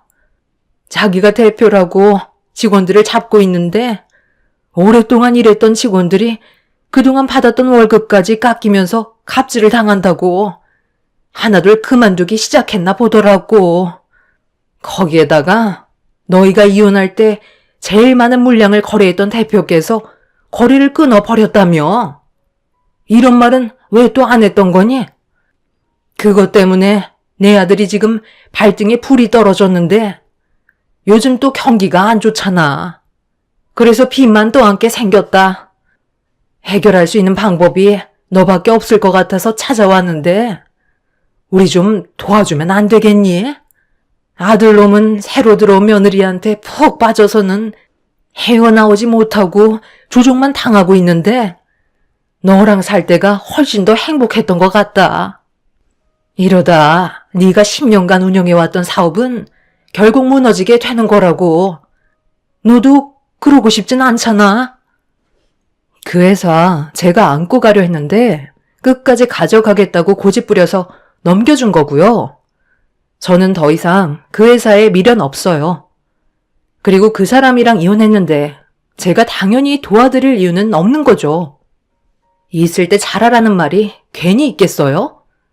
저는 다른 사업을 구상 중이라서 이런 쓸데없는 시간 뺏기고 싶지 않네요. 마지막으로 한 말씀 드리겠는데요. 그이는 저 아니면 절대 성공할 수 있는 인물이 아니에요. 저를 차버린 대가가 얼마나 큰지 이번에 제대로 한번 느껴보세요. 시부모님께서는 손이 발이 되도록 빌며 저에게 받고 있던 생활비의 절반도 아닌 상간녀가 입김을 불어넣어 땡전 한 푼 못 받고 있다며 이러다 집안 무너지게 생겼다고 한 번만 살려달라며 애원을 하셨어요. 하지만 제가 더 이상 그 집안의 며느리도 아니기 때문에 더는 아무 말도 듣고 싶지 않았습니다. 그렇게 저는 가족들을 데리고 다른 지역으로 이사를 했는데 들리는 소식으론 10년간 운영해왔던 회사를 본인이 훨씬 더 잘 키울 수 있겠다고 호언장담했던 남편이 자신의 영업력을 믿고 저 없이 뛰어들었지만 상간녀와 둘이 불륜 관계라는 걸 저와 통화했었던 대표가 다른 거래처 대표들에게도 소문을 흘리면서 이 바닥에서 운영에 어려움을 겪게 되었고 10년간 힘들게 이끌어왔던 자판기 사업은 결국 일시 중지 상태라는 말을 듣게 되었네요. 그리고 그동안 힘들게 벌어모았던 재산을 상간녀와 둘이서 고삐 풀린 망아지 마냥 흥청망청 전부 다 써버렸다는 말을 그곳에서 마지막까지 일을 했던 직원에게 들을 수 있었습니다. 그동안 제가 그 사람과 살면서 통제를 했기 때문에 그나마 이 정도로 살 수 있었던 거였는데 결국 자신의 주머니가 빈털터리가 되면 그 상간녀는 그 사람의 곁을 떠나게 될 거라는 걸 전혀 모르고 있는 것 같네요. 시부모님께선 땅을 치며 후회했지만 결국 자신들이 선택한 길이기 때문에 그 누구도 원망할 수 없는 처지가 되어 버렸네요. 저는 지금 현재 저희 가족과 함께 이제 천천히 걸어 나가려 합니다. 급할 거 없고 앞으로 충분한 시간을 두고 계획해서 좀 더 행복한 삶을 살고 싶을 뿐이네요. 앞으로 저희 가족이 꽃길만 걸었으면 좋겠습니다. 제 사연 들어주신 분들 정말 감사합니다. 안녕하세요. 저는 42살에 아들 하나 키우고 있는 엄마입니다. 사람은 누구나 한 번은 실수를 할 수 있다고 생각해요. 그리고 자신의 잘못을 뉘우치면 용서받을 수 있는 기회 또한 주어진다고 생각합니다. 그런데 자기가 뭘 잘못했는지도 모르고 되레 자기가 한 행동에 대해 우쭐댄다면 그 죄에 대한 처벌을 받아야 한다고 생각해요. 남편과 결혼한 지 5년 만에 처음으로 싸우게 되는 상황이 있었어요. 그리고 그때부터 삐걱거리기 시작하더니 양가지방까지 개입이 되면서 점점 사건은 커지게 되었고 이 문제로 인해 돌이킬 수 없는 결과까지 나오게 되었네요. 남편은 남들과는 다른 직업을 가지고 있습니다. 저도 처음에 남편과 만났을 때 무슨 직업인지 알지 못했어요.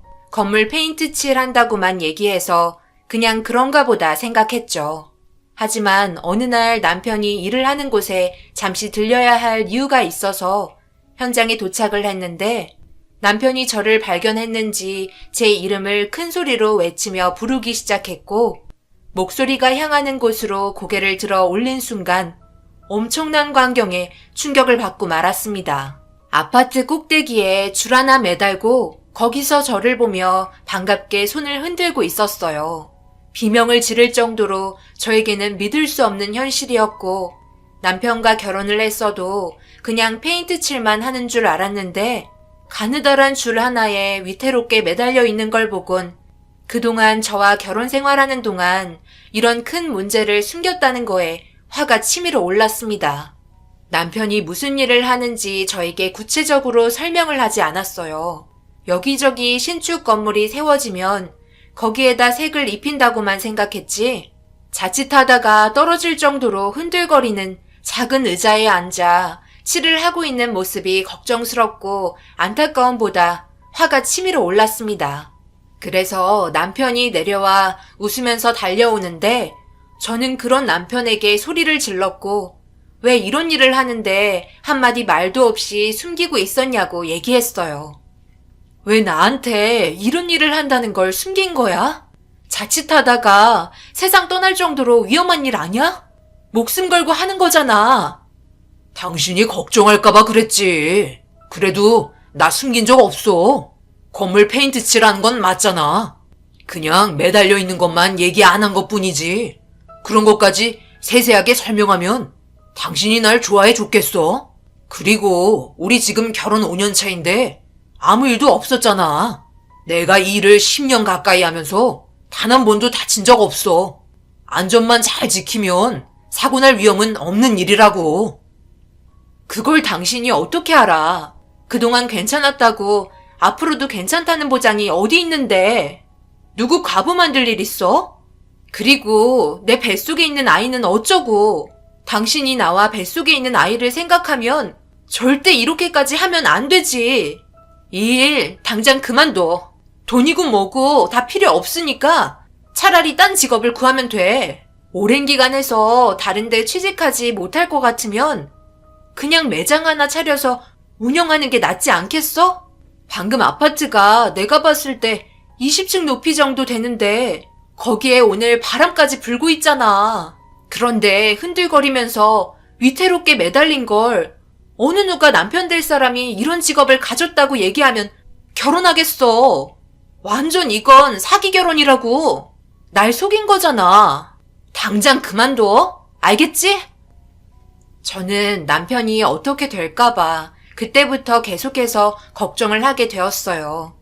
그런데 도장공 일이라는 게 위험한 일인 만큼 수당이 좋아서 그런지 남편은 제가 부탁하는 말에도 섣불리 그만두지 않더라고요. 위에서만 매달려서 안 했으면 좋겠다고 얘기했는데 밑에서 하는 것보다 위에서 해야 돈이 많이 된다며 곧 태어날 아이에게 부족함 없이 키워줄 수 있게 해주고 싶다며 전혀 조율이 되지 않았습니다. 남편이 고생을 하고 있다는 건 알았지만 이렇게까지 힘들게 돈을 벌어올 거라곤 전혀 생각하지 못했었어요. 그리고 저희 부부가 심각해져 가니 양가 부모님도 남편의 일에 대해 서로 각자의 의견을 내세웠습니다. 당연히 저희 부모님은 뱃속에 아이도 있고 그런 일들이 위험하기 때문에 많이 벌지 못해도 좋으니 안전한 일을 했으면 좋겠다고 걱정해 주셨어요. 하지만 그와 반대로 시댁 집안에서는 남편의 일에 대해 긍정적으로 받아주고 있었습니다. 너무 황당하고 어이가 없었어요. 그래도 자기 자식인데 공중에 매달려서 일하는 게 아무렇지도 않다고 오랜 기간 일을 했었기 때문에 베테랑이니 믿고 살면 되니 걱정하지 말라며 이상한 말을 늘어놓기 시작했습니다. 지금 말이 된다고 생각하세요? 그이가 아파트 20층 높이에서 실수로 떨어져서 세상 떠나면 그때 어머님이 책임지실 거예요? 그런 거 아니잖아요. 그리고 자기 아들이 그런 현장에서 일을 한다는데 여태까지 말리지 않았던 게 저는 되려 더 이상한 점을 많이 느꼈어요. 일을 그만두지 않게 하는 건 전부 이유가 있겠죠? 제가 말해볼까요? 어머님, 그이한테 받은 용돈 솔직히 적지 않은 돈인데 그 돈줄이 끊길까봐 걱정이 돼서 그런 거죠? 그게 뭐 어때서? 아들한테 용돈 받아 쓰는 게 어때서? 훔치기를 했어? 아니면 불법적인 일을 해서 벌었어? 누구보다 땀 흘리며 착실하게 벌은 돈인데 이제 와서 용돈을 끊으려고 나한테 이 일들을 설명한 거지? 그럼 네가 우리 아들이 매달 주는 용돈 맞춰줄 수는 있는 거야? 그런 거 아니면 더 이상 아무 말도 하지 말거라. 일이 변경이 되면 그만큼 어머님 용돈도 줄어들게 되는 거죠. 어머님 아들 몸이 건강한 게 중요한 거지 돈이 중요한 건 아니잖아요. 저는 어머님의 결정에 대해 받아들일 수 없으니까 더 이상 이 문제에 대해 참견하지 않으셨으면 좋겠어요.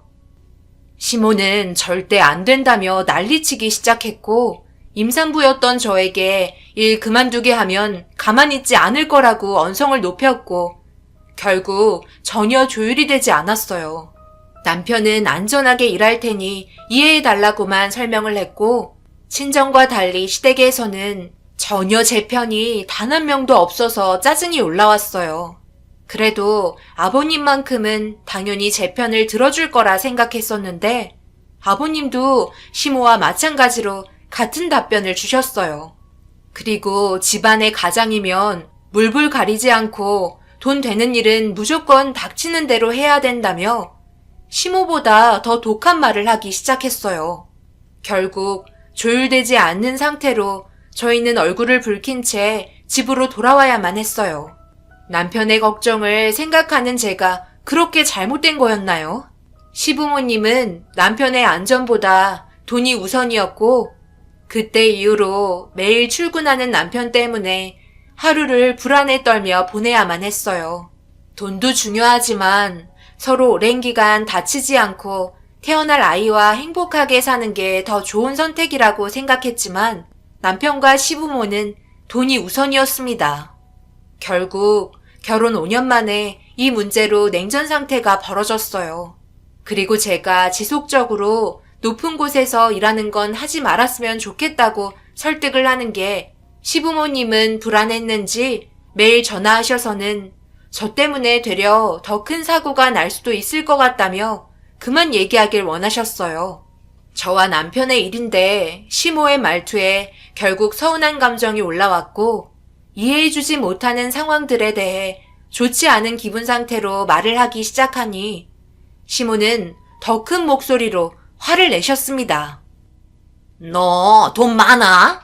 돈도 치뿔도 없으면서 앞으로 먹고 살 수 있을 만큼 돈을 벌어오겠다는 우리 아들한테 너는 지금 찬물을 끼얹어? 그럼 네가 나가서 돈을 벌어오던가. 왜? 임신해서 그건 힘들다고 얘기하려고? 너랑 결혼하기 전에도 아무런 문제 없이 잘 지내고 있었는데 온 집안 분위기 망치고 있어. 한 번만 더 이 문제로 입 놀리면 그땐 정말 가만두지 않을 거다. 아, 그래요? 가만두지 않으시면 찾아오셔서 머리채라도 잡으시게요? 저도 그럼 그냥은 못 있겠네요. 그이가 힘들게 자기 목숨을 담보로 벌어온 돈을 아버님이랑 어머님한테 그냥 드릴 수는 없을 것 같아요. 아무 말 하지 않을 테니까 더 이상 용돈 받지 마세요. 제가 이 말 꼭 한번 하고 싶었는데요. 지금까지 살아오면서 아들 등골 그만큼 뽑아 드셨으면 이제 그만하셨으면 좋겠네요. 결혼 5년 차에 앞으로 태어날 아이에게 돈도 많이 들어가니 용돈은 앞으로 없는 걸로 할게요. 이 말이 끝남과 동시에 전화는 꺼졌고 더 이상 아무런 전화도 없었어요. 그리고 퇴근한 남편에게도 앞으로 받는 월급은 제가 전부 관리를 하겠다고 설명하기 시작했고 남편도 제가 하는 말에 동의해주면서 경제권은 저에게 넘어오게 되었습니다. 그런데 늦은 저녁 제가 한 말 때문에 화가 머리끝까지 차올랐는지 시모가 저희 집에 찾아왔고 남편이 문을 열어주는 순간 시부모가 급하게 현관문을 열면서 저를 잡아먹을 것처럼 두 분은 무섭게 째려보더니 달려들기 시작했습니다. 남편이 경제권을 넘겼다고 얘기하자 절대 용납할 수 없다며 예전 그대로의 용돈을 받길 원하셨어요. 난감해하는 남편에게 방으로 들어가 있으라고 얘기했어요. 머뭇거리는 거 안방으로 밀어 넣었고 시부모님과 저와의 대치 상태에서 불꽃 튀는 접전이 흘러가던 도중 긴장이 최고조로 올라왔을 때 시부의 한마디에 전쟁이 시작되었습니다. 내가 매달 받는 게 월 200이니? 정용돈을 낮추겠다면 10만 원만 낮춰주거라. 안 그럼 생활이 안 돼. 내가 받는 돈은 150 정도이니 나도 10만 원만 깎으면 될 것 같다. 우리도 정말 많이 양보하는 거 잘 알고 있지? 지금 저랑 말장난하세요? 아예 용돈 드리지 않겠다니까요? 현재까지 저 사람이 벌어온 돈 전부 어디 있어요?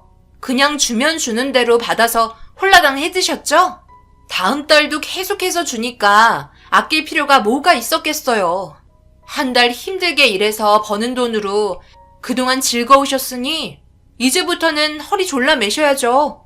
돈 관리는 앞으로 제가 할 거고 용돈도 더 이상은 드리지 못하겠어요. 아버님, 어머님이 운영하고 계시는 작은 구멍가게에서도 한 달 충분히 생활할 수 있는 수익은 나오잖아요. 더 이상이 문제에 있어 아무 말 하지 않으셨으면 좋겠네요. 그럼 충분히 제가 하는 말 이해하신 것 같으니 이제 그만 돌아가세요. 내일 새벽같이 일하러 나가야 하는데 아버님, 어머님 때문에 잠도 제대로 못 자고 있잖아요. 여보, 이제 집으로 돌아가신대. 배웅해드려야지. 내가 잘 설명했으니까 앞으로 용돈은 당신이 신경 쓰지 마. 제 말이 끝나는 순간 시모는 제 어깨를 잡더니 너무 막무가내로 나간다며 강하게 밀쳤고 배가 어느 정도 부른 상태에서 넘어진 거라 통증이 오기 시작했어요. 배를 움켜쥐며 고통스러워하자 시부모는 꾀부리지 말라며 더 힘차게 제 머리채를 잡고 정신 차리지 못하게 흔들었습니다. 남편도 갑작스러운 시모의 돌발 행동에 많이 놀랐는지 시모를 뜯어 말리기 시작했고 아버님은 제 머리가 전부 헝클어진 모습을 보곤 꼬시다는 눈빛으로 바라보고 계셨습니다. 그렇게 집안이 아수라장이 되어버린 상태에서 남편도 도저히 참다 열받았는지 소리를 질렀고 그 모습에 놀란 시부모는 눈치 보며 조용히 댁으로 돌아가셨어요.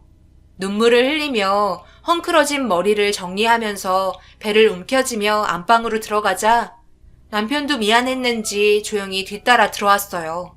그리곤 모두 자기 잘못이라며 돈보다 가족이 소중한데 그렇지 못한 행동들 때문에 집안이 무너진 것 같다며 앞으로 2번 다시 높은 곳에서 작업하지 않겠다며 저에게 약속을 하기 시작했어요. 몇 번을 되물으며 진짜냐고 얘기하자 확고하게 남편의 결심을 확인시켜 주었어요. 하지만 남아있는 일정까지는 모두 끝내고 정리하겠다는 말과 함께 앞으로 있을 가족 간의 문제는 자기가 알아서 처리하겠다며 모든 걸 신경 쓰지 않게 저를 안심시켜주는 말들로 분위기를 좋게 이끌어 나갔습니다. 그렇게 한동안 별 문제 없이 지내고 있었고 제가 신경 쓰지 않게 시부모의 모든 연락들은 남편을 통해 전달이 되었습니다. 그렇게 스트레스 없이 지내며 출산이 가까워진 날 예상하지 못한 일이 저에게 닥쳤고 너무나 큰 충격을 안겨준 상황에 오열을 하다가 진통이 오게 되면서 출산을 하였고 그리고 더 이상 제가 사랑하는 사람의 얼굴을 평생 동안 볼 수 없었어요. 그 시간을 되돌리고 싶어 출산 때문에 늘어진 몸을 이끌며 누워있는 남편의 장례식장에 도착을 했어요. 남편의 가슴을 치며 눈을 뜨라고 외쳐 불러보았지만 더 이상 매일 듣던 목소리를 듣지 못했습니다. 높은 건물에서 도장하는 것도 마지막 날이었는데 그날 하필 남편은 추락을 하게 되었고 더 이상 이 세상 사람이 아니게 되었어요. 시부모가 장례를 진행하고 있었고 저를 보자마자 모든 게 전부 제 탓이라며 화를 내기 시작했습니다. 제 남편의 장례식장인데 왜 제가 나가야 하는 거죠? 이게 다 누구 때문인데요? 전부 아버님, 어머님 때문에 일어난 일이잖아요. 처음부터 제가 한 말에 따라주셨으면 이런 일도 없었다고요. 돈이 그렇게 중요하셨어요? 그래서 이 상황을 만든 거예요? 제가 건물 도장하는 일 그만했으면 좋겠다고 얘기했을 때 적극적으로 동참해 주셨다면 지금 같은 일들은 없었을 거라고요. 뭐라고? 이게 전부 우리 탓이라고? 너 지금 이 중에서 누가 제일 마음이 아픈 줄 알아? 평생 애지중지 키운 내가 제일 마음이 아파. 그런데 네가 감히 내 앞에서 몇 년 마누라 역할 했다고 대들고 있어? 오늘 너도 자리 하나 만들어줄까? 우리 아들 옆에 영정사진 걸리고 싶어? 꼴도 보기 싫으니까 내 아들 장례식장에서 당장 나가. 시모는 이성을 잃어버린 상태였고 저 또한 좋지 않은 몸 상태로 그동안 쌓인 불만들을 전부 토해내었습니다. 그렇게 서로가 남편의 장례식장에서 한바탕 언성을 높이고 있던 도중 갑자기 경찰이 들이닥쳤어요. 남편의 사고에 의문을 가지고 있는 것 같았고 부검을 해봐도 되냐는 동의에 경찰의 말이 사실이라면 그렇게 하는 게 좋을 것 같다고 동의를 했어요. 남편이 세상을 떠난 데 있어 작업 실수로 추락한 게 아닌 타살의 흔적이라는 자체가 더 충격이었습니다. 시부모님도 이 말을 듣고 엄청난 충격을 받았고 모두의 동의 끝에 남편은 부검을 하게 되었어요. 그리고 진행이 되고 있었던 장례식이 멈추었고 부검 결과가 나올 때까지 저희는 서로 묵묵히 기다리고 있었습니다. 그런데 잠시 미뤄진 장례식 때문에 그 기간 동안 중간 결제를 하고 부검이 끝나면 다시 예정된 장례를 해야 했어요. 그래서 자리를 비워주었고 정리를 하고 있는데 시모의 충격적인 행동에 소리를 질렀고 성치 않은 몸으로 온 힘을 다해 시모의 머리채를 잡아 흔들어 버렸습니다. 이 와중에 지금 이게 뭐 하는 거예요? 제정신이세요? 꼭 이렇게까지 해야 했어요? 또 무슨 말도 안 되는 변명을 하시려고요? 왜? 내 아들 장례식에서 나온 부의금 가져가겠다는데 뭐가 불만이야? 이거 안 나? 여기 들어간 돈들 내가 아는 사람들 것도 있다고. 네가 혼자 전부 가져가려고 하는 거야? 정말 심보가 아주 못됐구나. 그렇게 톤만 밝히더구만. 결국 네 욕심 때문에 우리 아들이 세상을 떠났다고. 그래서 너한테 한 푼도 주고 싶지 않아서 가져가는 거니? 한 번만 더 내 몸에 손대면 오늘 정말 너랑 나랑 끝장 볼 줄 알아? 이 돈 전부 내 거야. 알겠어? 내 말 알아들었으면 당장 내놔. 결국 장례식도 끝나지 않은 상태에서 시모의 행동은 저를 더욱더 실망스럽게 만들었고 눈이 뒤집힌 상태에서 부의금 함에 있던 돈을 전부 가져간 뒤 사라져 장례식장을 빠져나가는 시모를 그냥 놔뒀습니다. 더 이상 남편의 장례식장이 돈 때문에 더럽혀지는 게 싫었어요. 그렇게 부검 결과가 나올 때까지 저도 몸을 추스르고 있었고 얼마의 시간이 흐르자 부검 결과지가 제 앞으로 도착을 했습니다. 그와 동시에 경찰서에 전화가 왔고 경찰서로 와달라는 요청에 가는 동안 검사 결과지에 있는 내용이 진실이 아닐 거라고 몇 번을 다시 보며 경찰서에 도착한 순간 제 두 눈으로 보게 된 충격적인 모습은 경찰분들의 다리를 잡고 우열을 하고 있는 시모였어요. 제발 용서해달라며 눈물을 흘리고 있었고, 그리고 고개를 떨구고 조사를 받고 있던 범인의 얼굴을 보자마자 저는 이성을 잃어버렸습니다. 뒤에서 시부를 밀치며 난리를 치자 관계자분께서 이성을 잃어버린 저를 힘겹게 말리기 시작했어요. 그리고 모든 진술의 내용을 듣게 된 저는 그 자리에서 쓰러지고 말았어요. 모든 건 시모보다 시부의 욕심으로 인해 벌어진 일이었고, 남편의 몸에서 발견된 타살의 흔적은 시부의 유전자였습니다. 모든 게 실수였다며 눈물을 흘리면서 고개를 떨구고 있었어요. 그리고 경찰에게 듣게 된 그때의 상황은 이게 부모로서 할 행동인지 전혀 이해가 되지 않았습니다. 남편이 마지막 날 작업을 하려고 준비를 하고 있던 도중 시부가 현장에 나타났고, 둘의 대화는 앞으로 돈 관리를 제가 하게 되면서 끊어진 용돈이 불만이셨습니다. 작은 구멍가게를 하고 계셨지만 여기저기 쓰고 싶은 데가 많으셨는지 남편에게 부당하다며 용돈을 줄이더라도 받아야겠다고 화를 내기 시작했고, 남편은 그날이 마지막으로 일을 하는 날이라며 앞으로 고수익의 돈은 벌 수 없으니 적당히 벌어 안전하게 가족과 앞으로의 시간을 보낼 거라고 얘기하는 순간 남편이 일까지 변경한다는 말에 남자가 여자의 말에 휘둘려서 한다며 몸싸움이 벌어지기 시작했고, 그러던 도중 남편이 떨어지면서 세상을 떠나고 말았던 거였어요. 그리고 그곳은 거의 마무리가 되어가고 있는 아파트 현장이었기 때문에 엘리베이터에 CCTV가 설치가 되지 않아 범인을 잡을 수 없었고, 부검 결과 몸싸움이 벌어지면서 남편의 손톱에 남게 된 시부의 흔적이 발견되면서 조사를 하려고 찾아가자 자신의 잘못을 시인하게 되었습니다. 정말 믿을 수 없는 일들에 할 말조차 잃어버렸어요. 부모라는 사람들이 하나같이 멀쩡한 분들이 없으니 세상 떠난 남편이 너무 불쌍했습니다. 그 용돈 안 받아도 충분히 먹고 살 수 있으면서 저희가 행복하게 살길 바라는 게 아닌 자신들의 이익만을 취하려는 시부모의 못된 심보가 낳은 결과였어요. 돈 때문에 사람이 이렇게까지 변할 수 있다는 걸 보게 된 순간이었고, 시부는 자신의 행동에 정신이 이상해진 것 같았습니다.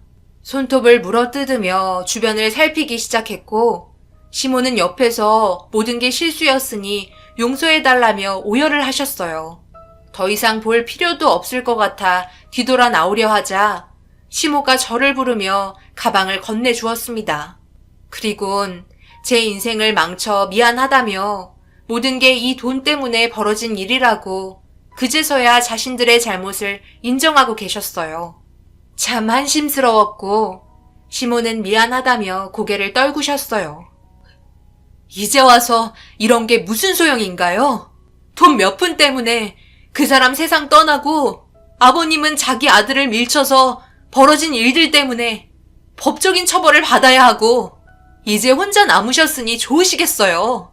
모든 걸 이해하고 저희가 앞으로 사는 데 있어 아낌없이 축복을 해주셨다면 이런 일이 벌어졌겠어요? 되돌릴 수 없을 정도로 사태가 심각하게 되어야만 후회들을 하시는 건지 모르겠네요. 더 이상은 주워 담을 수 없다는 거 잘 알고 계실 테니 앞으로 자신이 한 행동에 대해서 평생 동안 사죄하며 살길 바랄게요.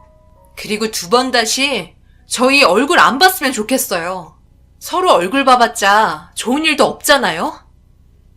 미안하다. 내가 전부 잘못했다. 그죠?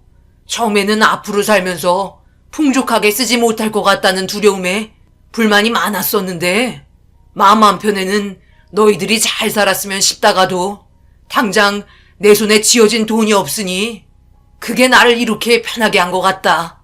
네가 말한 대로 평생을 살면서 내 잘못을 너와 세상을 떠난 아들에게 용서를 구해도 죄를 씻지 못할 거라는 거 잘 안다. 내가 더 이상 무슨 할 말이 있겠니? 내 얼굴 장례식에 얼굴 내미는 것도 창피하니 네가 우리 아들 잘 좀 챙겨주길 바란다. 정말 미안하고 앞으로 안 좋았던 기억은 모두 지우고 살아라.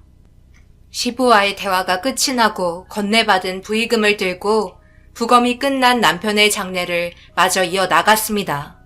그렇게 모든 게 끝이 났지만 제 곁에 남아있는 아들을 보니 마지막이라며 밝게 웃으면서 출근했던 남편의 모습이 계속해서 떠올랐고 정신적으로 너무 충격을 받아 한동안 정상적인 생활을 하지 못했던 저는 부모님의 도움을 받아 남편과 닮은 제 아이 잘 키우고 있었습니다. 날이 가면 갈수록 남편의 얼굴과 똑같은 모습이 신기했고 과거의 일들을 잊으려야 잊을 수가 없을 정도로 그때의 기억들이 전부 생생하게 기억이 남아 있었어요.